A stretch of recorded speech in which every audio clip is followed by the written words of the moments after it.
Hello, जय हिंद दोस्तों। Home guard जवानों को अवकाश, प्रमोशन, आवासीय सुविधाएं जल्द। कई अहम फैसले लिए गए हैं विभागीय मीटिंग में और बहुत ही जवानों को लाभ पहुंचने वाला है। सभी कुछ मैं आपको दिखाने वाला हूं। वीडियो को स्किप बिल्कुल ना करें, पूरा वीडियो देखें। वीडियो काफ़ी इम्पोर्टेंट है और वीडियो समझ में आए तो वीडियो को लाइक ज़रूर कर दिया करें। लाइक करने में कंजूसी ना किया करें और चैनल पर अगर पहली बार हैं तो चैनल को सब्सक्राइब करके ऑल की घंटी पर सेट कर दें ताकि इस तरह के लेटेस्ट वीडियो आपके पास तक सबसे पहले पहुंचते रहें। और कमेंट बॉक्स में अपने राज्य का, अपने जनपद का नाम जरूर लिखा करें और अपना सुझाव जरूर दिया करें कमेंट बॉक्स में। देश के किसी भी राज्य से होमगार्ड से रिलेटेड कोई भी खबर आए, हर खबर पर नज़र बनाकर रखें और हर खबर को ध्यान से देखते रहें और वीडियो को ज़्यादा से ज़्यादा शेयर कर दिया करें ताकि सभी जवानों को जानकारी रहे कि विभाग में क्या चल रहा है। ये बहुत ही अहम मीटिंग थी। मैंने पहले भी आपको बताया था कि काफ़ी अहम मीटिंग होमगार्ड विभाग की होने जा रही है और उसमें बहुत बड़े फैसले और बहुत बड़े सुझाव दिए गए हैं। ये सभी कुछ आपको दिखाने वाले हैं, तो वीडियो को इसकी बिल्कुल ना करें। तो बिना देर किए ले चलते हैं आपको खबर की तरफ। क्या खबर है? 3 कॉपी है। ये पहली कॉपी है जो मैं आपको दिखाने जा रहा हूँ। दिया है माननीय राज्य मंत्री जी, स्वतंत्र प्रभार होमगार्ड विभाग की अध्यक्षता में दिनांक 7/12/2024 को होमगार्ड्स मुख्यालय पर संपन्न विभागीय समीक्षा बैठक में कतिपय विभागीय अधिकारियों द्वारा दिए गए सुझावों के बिंदु।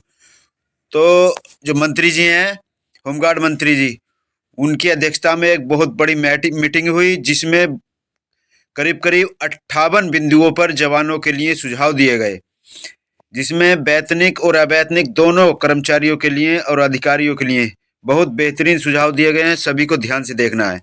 तो नंबर 1 पर दिया है होमगार्ड स्वयंसेवकों को भविष्य निधि योजना से लाभान्वित किया जाना। ये तो करीब करीब पूरा ही हो चुका है। ये प्रक्रिया बहुत तेजी से चल रही है और उत्तर प्रदेश में ये काम लगभग हो चुका है। सभी का खाता मुझे लगता है खुल चुके होंगे और अगर किसी के नहीं खुले हैं तो लगभग सभी के ये खुल जाएंगे। इस पर बहुत तेजी से काम चल रहा है। ये उत्तर प्रदेश सरकार का बहुत ही सराहनीय कार्य है। नंबर 2 पर दिया है होमगार्ड स्वयंसेवकों के गंभीर रूप से घायल होने अथवा दिवंगत होने की स्थिति में विशेष फंड बनाया जाना। बहुत अहम सुझाव है ये। नंबर 3 पर होमगार्ड मुख्यालय स्तर पर प्रोन्नति एवं भर्ती बोर्ड की स्थापना होना। यानी कि जवानों के लिए अभी तक कोई प्रोन्नति का सिस्टम नहीं था। प्रोन्नति का सिस्टम भी हो जाएगा अगर प्रोन्नत और भर्ती बोर्ड की स्थापना हो जाएगी तो। अगला नंबर 4 पर मध्य प्रदेश होमगार्ड की भांति उत्तर प्रदेश होमगार्ड जवानों को भी section leader, platoon sergeant, platoon commander के अवैतनिक पदों पर पदोन्नति किया जाना। ये इसकी बहुत दिनों से जवानों को उम्मीद थी और बहुत दिनों से इंतजार था कि कोई भी जवान प्रमोशन नहीं पाता था। अगर ये लागू हो जाएगा तो जवानों का प्रमोशन होगा और सभी विभागों में प्रमोशन होता है, तो इसलिए होमगार्ड विभाग में भी प्रमोशन होना चाहिए और ये बहुत ही अहम फैसला है। लगभग सभी बहुत अहम फैसले हैं, बहुत अच्छे सुझाव दिए गए हैं। दिया 5 नंबर पर अवैतनिक अधिकारी भर्ती पर लगी रोक को हटाया जाना चाहिए। नंबर 6 पर शासकीय कार्यालयों में ऑफ ग्रिड सोलर सिस्टम लगाया जाना। नंबर 7 पर पुरुष होमगार्ड की भांति महिला होमगार्ड्स को नियमित रिफ्रेशर प्रशिक्षण दिया जाना। नंबर 8 पर होमगार्ड भर्ती नियमित रूप से कराया जाना। नंबर 9 पर वैतनिक स्टाफ की नियमित भर्ती कराया जाना। नंबर 10 पर सॉफ्टवेयर में ड्यूटी नियोजन में परिवर्तन का अधिकार विशेष परिस्थितियों में कमांडेंट जनरल को दिया जाना। नंबर 11 पर मंडलीय प्रशिक्षण केंद्र पर तैनात मंडलीय कमांडेंट हेतु 4 पहिया वाहन आवंटित किया जाना। तो मंडल कमांडेंट के लिए 4 पहिया वाहन की भी मांग की गई है।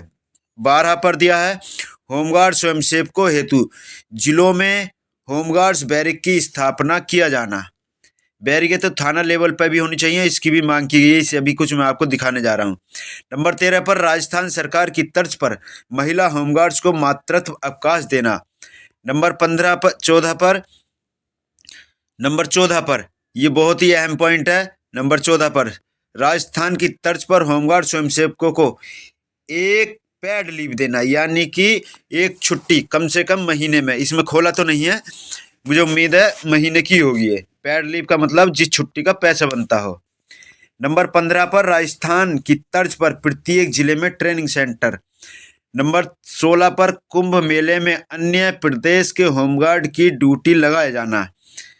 नंबर 17 पर होमगार्ड स्वयंसेवकों के अंतर जनपदीय ट्रांसफर स्थानांतरण किया जाना।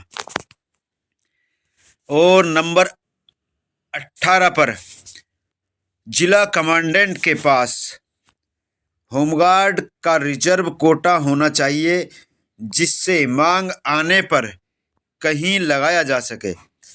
19 पर बाह्य प्रतिष्ठान में ड्यूटी करने वाले होमगार्ड को सामान्य संवेदनशील कोटा से अलग रखा जाना चाहिए। नंबर 20 पर अवैतनिक अधिकारियों को भी होमगार्ड की भांति कम से कम 1 करोड़ का बीमा कवर दिया जाना चाहिए। अवैतनिक अधिकारियों को भी होमगार्ड्स की भांति 1 करोड़ का बीमा कवर दिया जाना चाहिए। तो होमगार्ड जवानों को तो 1 करोड़ का बीमा कवर अभी नहीं है, तो इसमें मांग की गई है, सुझाव दिया गया है। नंबर 21 पर जनपद गाजियाबाद में कुल होमगार्ड की संख्या 708 है, में वृद्धि किया जाना। नंबर 22 पर होमगार्ड्स की प्रत्येक थाने में अलग बैरिक बनाया जाना। ये तो बहुत ही ज़रूरत है और सबसे पहले यही काम होना चाहिए, और इसकी पहले भी मांग उठी थी, क्योंकि थाने में बड़ी परेशानी का सामना करना पड़ता है होमगार्ड जवानों को। ये होमगार्ड जवान ही बता सकते हैं कि उन्हें कितनी परेशानी का सामना करना पड़ता है।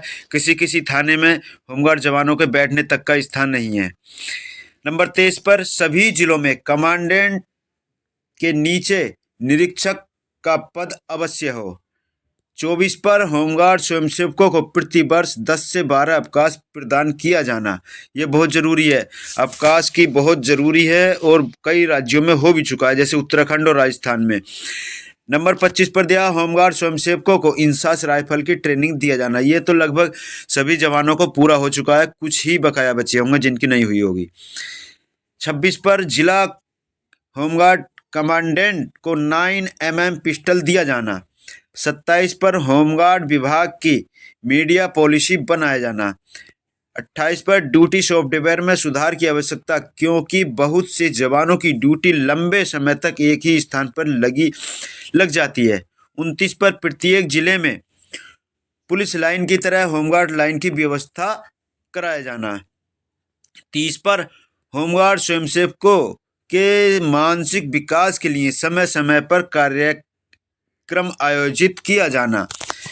31 पर दिया नवनियुक्त जिला कमांडेंट को सीधा जिला कमांडेंट के रूप में नियुक्त न करके 1 से 2 माह फील्ड प्रशिक्षण उपलब्ध कराया जाना। 32 पर दिया है पुलिस अधीक्षक की भांति जिला कमांडेंट की अगली वेतन वृद्धि ACP भी। नंबर 5 पर ACP भी 5 वर्ष पर किया जाना। 33 होमगार्ड्स जवानों की गलती पर किसी ऐसे दंड का प्रावधान किया जाए जिससे उनका आर्थिक पक्ष प्रभावी ना हो। ये सही है। ऐसा होता था, होमगार्ड्स की कोई गलती हो जाती थी तो उसको सेवा से ही वंचित कर दिया जाता था, उसमें उसको आर्थिक परेशानी पड़ जाती थी। ऐसा नहीं होना चाहिए,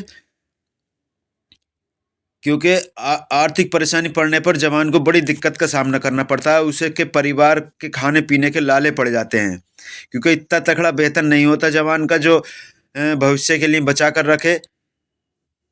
तो इसलिए आर्थिक संकट पड़ जाता है अगर ड्यूटी रोक दी जाती है तो उसकी। 34 पर दिया मृतक आश्रित भर्ती के संबंध में ऊंचाई चेस्ट शिक्षा कम रहने की स्थिति में आश्रितों के लिए प्रत्येक कंपनी में 10% पद व्यावसायिक, यानी कि नाई, धोबी, मोची, माली इत्यादि किया जाना। जैसे कि जवान के हिसाब से अगर लंबाई, चेस्ट और शिक्षा कम रह जाती है तो हर कंपनी में 10% व्यावसायिक, यानी कि जो नाई, धोबी, मोची आदि के पद होते हैं उनको कंपनी लेवल पर रहना। जिनकी जवान के हिसाब से हाइट वगैरह कम रहती है। अगला 35 पर प्रयागराज एवं वाराणसी में विभागीय नाव व स्टीमर की व्यवस्था किया जाना। नाव और स्टीमर की व्यवस्था किया जाना प्रयागराज और वाराणसी में। 36 पर प्रत्येक मृतक होमगार्ड्स के परिजन को यह संस्कार, दाह संस्कार आदि के लिए 1,000 रुपये की व्यवस्था किया जाना। 1,000 रुपये तो बहुत कम रहते हैं। 1,000 रुपये में किसी भी धर्म का कोई भी दाह संस्कार नहीं हो पाता, अंतिम क्रिया नहीं हो पाती। दाह संस्कार के कोई भी क्रिया हर धर्म के लोग हैं इस विभाग में। तो 1,000 रुपये में किसी भी धर्म का अंतिम संस्कार नहीं हो पाता। ये बहुत कम राशि होगी मेरे हिसाब से। आपकी क्या राय है इस पर कमेंट बॉक्स में जरूर बताएं। नंबर 37 पर वाराणसी, प्रयागराज, वाराणसी, चित्रकूट, मथुरा, अयोध्या, मिर्जापुर एवं गाजियाबाद में कम से कम 4 कमरे का गेस्ट हाउस की व्यवस्था किया जाना। 38 पर महिला होमगार्ड्स को प्रशिक्षण सिर्फ उनकी मौलिक नियुक्ति के समय दिया जाता है, जिससे संबंधित होमगार्ड्स की कार्यशीलता में कमी हो जाती है। अतः महिला होमगार्ड्स का नियमित प्रशिक्षण कराया जाना। 39 पर राजपत्रित अधिकारियों की तैनाती गृह जनपद से न्यूनतम 300 किलोमीटर दूर की जाए। 40 पर 10 वर्षों से अधिक समय से एक ही मंडल में तैनात कार्मिकों को दूसरे मंडल में स्थानांतरित किए जाने से विभागीय कार्यों में गति आएगी एवं गुटबाजी पर नियंत्रण होगा। आगे दिया है नंबर 41 पर प्रत्येक जनपद में न्यूनतम 25 यानी कि 20 पुरुष और 5 महिलाएं होमगार्ड जिला कमांडेंट द्वारा रिजर्व रखा जाना, जिसका प्रतिस्थापन जिलाधिकारी, पुलिस अधीक्षक, न्यायालयों आदि के आकस्मिक मांग पर किया जा सके। 42 पर होमगार्ड स्वयंसेवकों हेतु स्वास्थ्य चेकअप हेतु कैंप लगाया जाना। 43 पर दिया है प्रशासन एवं पुलिस ड्यूटी में लगे होमगार्ड्स को शस्त्रों का प्रशिक्षण कराया जाना। शस्त्र प्रशिक्षण तो लगभग सभी जवानों का हो चुका उत्तर प्रदेश में। आगे दिया 44 पर जिलों एवं मंडलीय कार्यालयों में नियुक्त कर्मचारियों को उनके कंप्यूटर एवं उनके कार्यों का नियमित रूप से प्रशिक्षण प्रदान किया जाना। 45 पर होमगार्ड स्वयंसेवकों के लिए एनपीएस की व्यवस्था किया जाना है। यह भी अच्छा है एनपीएस की, इससे पेंशन मिलती है। 46 पर होमगार्ड स्वयंसेवकों का ABC एवं D श्रेणी में बांटकर उनके प्रमोशन इंक्रीमेंट की व्यवस्था कर होमगार्ड को बेहतर कार्य निष्पादन हेतु प्रोत्साहन किया जाना। ये नंबर 46 पर बहुत ही अहम पॉइंट है, बहुत ही बढ़िया सुझाव है। नंबर 46 पर जवानों को इंक्रीमेंट और उनकी श्रेणी में यानी कि वरीयता के हिसाब से उनकी श्रेणी रखी जाएगी और उनका प्रमोशन होगा और इंक्रीमेंट, ये बहुत ही मेन पॉइंट है। मैं समझता हूँ इस पर जल्द से जल्द कार्यवाही होगी। अगला नंबर 47 पर होमगार्ड्स विभाग में कर्मचारियों की कमी के दृष्टिगत भर्ती किया जाना। नंबर 48 पर प्लाटून कमांडर एवं बीओ तथा हवलदार प्रशिक्षण की सीधी भर्ती के अवसर पर कंप्यूटर शिक्षण में डिप्लोमा अनिवार्य किया जाना। नंबर 49 ठंड की वर्दी एवं जैकेट सभी जवानों को समान दिया जाना। आज तक जवानों को ठंड की वर्दी नहीं मिलती और ठंड की जैकेट भी नहीं मिलती। जवान जैकेट के लिए बड़े परेशान रहते हैं, रंग बिरंगी जैकेटें पहनते हैं, वो ऐसे शोभनीय लगता है, अच्छा नहीं लगता। लेकिन जवान क्या करें, मजबूरी में सब काम करना पड़ता है। जब विभाग की तरफ से कोई जैकेट नहीं मिलती तो रंग बिरंगी तो पहनना मजबूरी बन जाती है। आगे दिया है जिला स्तर पर एक कंप्यूटर ऑपरेटर की व्यवस्था किया जाना। 51 पर ट्रेनिंग में नए आयामों को जोड़ा जाना, जैसे कंप्यूटर, ड्रोन एवं साइबर आदि। यह भी अच्छी बात है, जवानों की कार्यशीलता में वृद्धि होगी अगर ये होगा तो। 52 पर अराजपत्रित कर्मी हवलदार प्रशिक्षण एवं बीओ की वर्दी एवं वर्दी भत्ता का पुनरीक्षण किया जाना।